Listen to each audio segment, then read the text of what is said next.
अस्सलाम वालेकुम दोस्तों, welcome to MBN voice media. इस वीडियो के अंदर हम बात करेंगे एक ऐसे वाक़े की जो लोगों के लिए हैरत का सबब भी बना और बहुत से लोगों के लिए एक बड़ी इंस्पिरेशन भी। ये वाक़या है महाराष्ट्र के पहलगाम डिस्ट्रिक्ट से ताल्लुक़ रखने वाले सना अंसारी का, जिन्होंने अपने सफ़र को सिर्फ एक जर्नी नहीं बल्कि एक मिशन की तरह दुनिया के सामने रखा। सना अंसारी ने पहले ये दावा किया कि इन्होंने हिंदुस्तान से पैदल हज के लिए सफ़र शुरू किया। ये सफ़र इन्होंने फरवरी 2024 के आसपास अपने घर से निकल कर स्टार्ट किया और कहा गया कि लगभग 14 महीने के अंदर इन्होंने 7 से 8 हज़ार किलोमीटर का फासला तय किया। इस दौरान इनका रूटीन ये बताया गया कि ये रोजाना तकरीबन 25 से 30 किलोमीटर पैदल चल रहे। मक्के का सफर हुआ, उसके बाद ये इंडिया आ गए। वापस इंडिया आने के बाद इन्होंने एक और सफर तय किया, मस्जिद अल अक्सा का पैदल सफर इंडिया से, और ये सफर भी कल इन्होंने पूरा कर लिया। कल शबे मिराज की रात मस्जिद अक्सा से इस वीडियो को पोस्ट करते हुए इन्होंने ये बताया है। ये मामले में थोड़ा डिटेल्स में बात कर लेते हैं। कहीं पर लोगों ने इनको हिम्मत दी, कहीं पर इनके लिए दुआ की, कहीं पर इनके लिए खाने पीने का इंतजाम किया और कई जगहों पर इनका इस्तेकबाल भी किया गया। इनका सफर सोशल मीडिया पर भी काफी चर्चा का टॉपिक बन गया। वीडियोस, अपडेट्स, शॉर्ट क्लिप और डेली ट्रैवल के मोमेंट शेयर होते रहे, जिससे इनके फॉलोअर्स और सपोर्टर्स की तादाद भी बढ़ती गई। इस सफर को सिर्फ एक फिजिकल स्ट्रगल नहीं बल्कि एक रूहानी इत्मीनान की तरह दिखाया गया। कभी सख्त गर्मी, कभी तेज धूप, कभी बरसात का सिलसिला, कभी सर्दी की ठंड और कभी तबीयत की खराबी, ये सब चीजें इनके सफर का हिस्सा बताई गई। शुरुआत में पैरों में छाले पड़ने, दर्द होना और थकान से जूझना, ये सब भी इनके एक्सपीरियंस का पार्ट रहा, लेकिन वक्त के साथ साथ इन्होंने कहा कि आदत बन गई और फिर इनका हौसला और भी ज़्यादा मजबूत हो गया।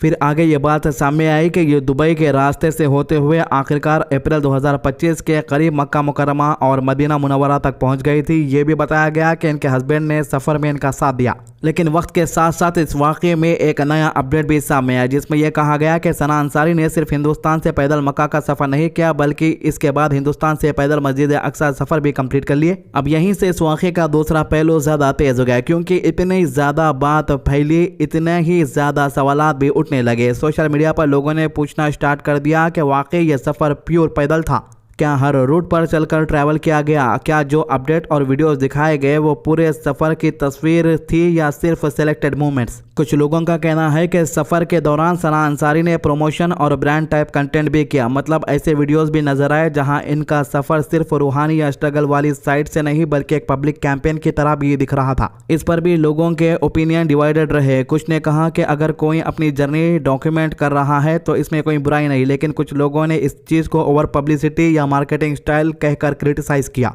फिर कुछ और क्लिप और क्लेम भी सामने आया जहां लोगों ने कहा कि कभी ये कार में सफ़र कर रही थी, कभी घोड़े पर नजर आई, कभी बाइक के ऊपर नजर आई और कुछ जगहों पर प्लेन से ट्रैवल करने की बात भी कही गई, खासकर वहां जहां रूट बंद थे या ट्रैवल पॉसिबल नहीं था। यहां से कंट्रोवर्सी और भी ज़्यादा बढ़ गई, क्योंकि अगर सफ़र को पैदल जर्नी कहकर प्रेजेंट किया जा रहा था और बीच में दूसरा मीन्स ऑफ ट्रांसपोर्ट यूज हुए तो फिर लोगों को लगने लगा कि वाकई में क्लैरिटी मिसिंग है। एक और बड़ी बात जो लोगों के बीच डिस्कशन का सबब बनी वो ये थी कि सना अंसारी ने शुरू में ये कहा कि अकेली है या अकेली ट्रैवल कर रही है, लेकिन जब इनसे ये बात कही गई कि इस्लाम में अकेली औरत का इतना लंबा सफ़र करना बिना महरम के एक सेंसिटिव मसला समझा जाता है, तो बाद में इनका यह कहना सामने आया कि इनके हस्बैंड इनके साथ है। अब इस पर भी सवालात हुए कि अगर हस्बैंड साथ थे तो पहले अकेली वाली बात क्यों कही गई, और अगर हस्बैंड साथ थे तो उनकी प्रेजेंस सफ़र में किस लेवल तक दिखाई गई।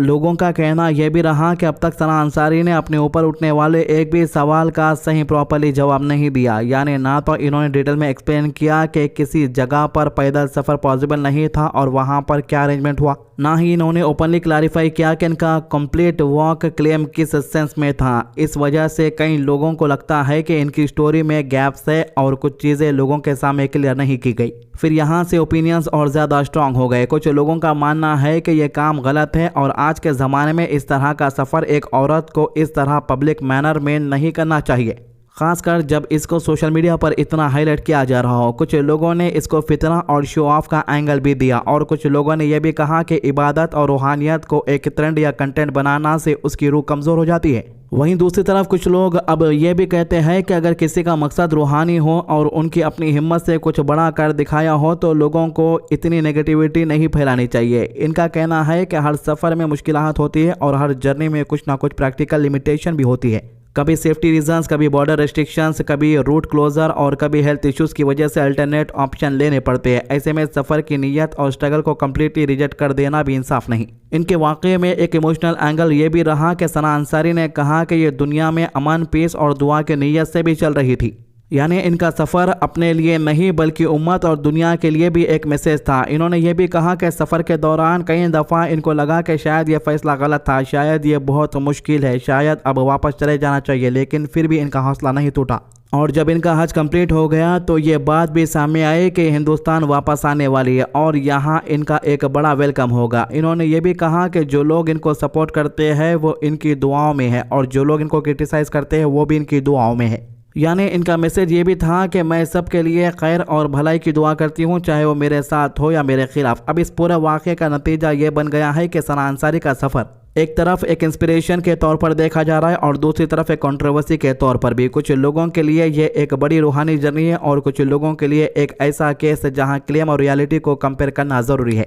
आज सोशल मीडिया का दौर है और जब कोई भी स्टोरी वायरल होती है तो लोग सिर्फ सुनते नहीं बल्कि प्रूफ भी मांगते हैं। हर क्लिप, हर स्टेटमेंट, हर रूट और हर अपडेट को एनालाइज किया जाता है और जब कहीं पर कॉन्ट्रडिक्शन नज़र आए तो सवाल उठना एक नेचुरल चीज़ बन जाती है। इसलिए सना अंसारी के सफ़र पर भी लोगों ने अपने अपने अंदाज में रिएक्शन दिए। लेकिन एक बात बिल्कुल क्लियर है कि यह वाक़या लोगों के सोचने पर मजबूर ज़रूर करता है कि सफ़र चाहे रूहानी हो या दुनिया का, नीयत और हिम्मत बहुत बड़ी चीज़ होती है और साथ ही साथ सच्चाई, ट्रांसपेरेंसी और क्लियर कम्युनिकेशन भी उतनी ही ज़रूरी होती है, खासकर जब आप अपनी जर्नी को पब्लिक प्लेटफॉर्म पर एक एग्जाम्पल की तरह रखते हो। अब देखना यह है कि आने वाले वक्त में सना अंसारी खुद अपनी स्टोरी को किस तरह क्लैरिफाई करती है और लोगों के सवालात का क्या जवाब देती है, क्योंकि जब कोई चीज़ इतनी बड़ी बन जाए तो सिर्फ इमोशन से नहीं, फैक्ट और एक्सप्लेनेशन से भी इनको समझाना पड़ता है और तभी एक कहानी, चाहे वो इंस्पिरेशन हो या कंट्रोवर्सी, अपनी फाइनल शेप में लोगों के सामने आती है। ये थी सना अंसारी के सफ़र की वो पूरी तस्वीर जिसमें हिम्मत भी है,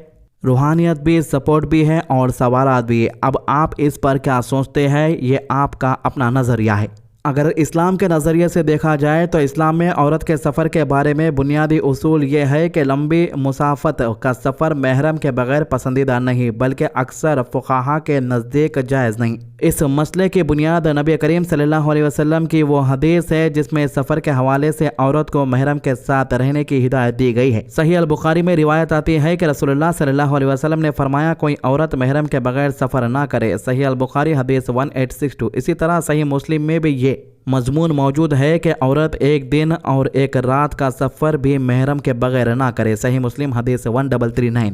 इसका मकसद औरत को रोकना या मुश्किल में डालना नहीं बल्कि उसकी हिफाजत, इज़्ज़त, अमन और फितने से बचाव है, क्योंकि इस सफ़र में तन्हाई, रास्ते के गैर यकीनी सूरत हाल और मुख्तलिफ किस्म का ख़तरा ज़्यादा होता है। इसीलिए फुक़हा ने सफ़र के अदब और एहतियात को बहुत अहमियत दी है। जब महरम साथ होता है तो सफ़र का ये पहलू ज़्यादा महफूज हो जाता है और शरई हिदायत का मकसद भी पूरा होता है। हज के सिलसिले में भी इस्लाम का कानून ये है कि हज उसी पर फ़र्ज़ होता है जो इस्तिताअत रखता हो, यानी जिसके पास सफ़र और इबादत की क़ुव्वत भी हो और रास्ता अमन वाला भी हो। कुरान में अल्लाह ताला फरमाता है, और अल्लाह के लिए लोगों पर इस घर का हज फ़र्ज़ है जो इस तक पहुँचने की इस्तिताअत रखता हो। सूरह आले इमरान आयत 97। फुक़हा ने इस्तिताअत में ये चीज़ भी शामिल की है कि औरत के लिए हज पर जाने की सूरत में महरम का साथ होना भी एक बड़ी शर्त समझी जाती है, ख़ासकर जमहूर उलमा के नज़दीक। अलबत्ता इस मसले में इख्तिलाफ भी पाया जाता है। मलिकी और शाफ़ी मज़हब के कुछ उलमा ने यह बात कही है कि अगर औरत का सफ़र पुरअमन हो और वो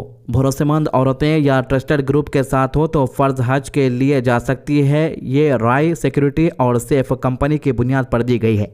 तो हाल ही में सऊदी अरब ने भी यही ऐलान किया था कि लेडीज़ बग़ैर महरम के हज कर सकती है। आप सुने भी होंगे वो न्यूज़ को। इस मौक़िफ़ का जिक्र इमाम अल नवावी ने अपनी शर में किया है। शर सही मुस्लिम इमाम अल नवावी हदीस 1339 के तहत। लेकिन फिर भी जमहूर का रुझान यही रहा है कि महरम का साथ ज़्यादा एहतियात और ज़्यादा मुताबिक सुन्नत है। तो ये 3 मामलों के अभी तक के अपडेट। हमारे चैनल को सब्सक्राइब कीजिए, वीडियो शेयर कीजिए। अल्लाह हाफिज़।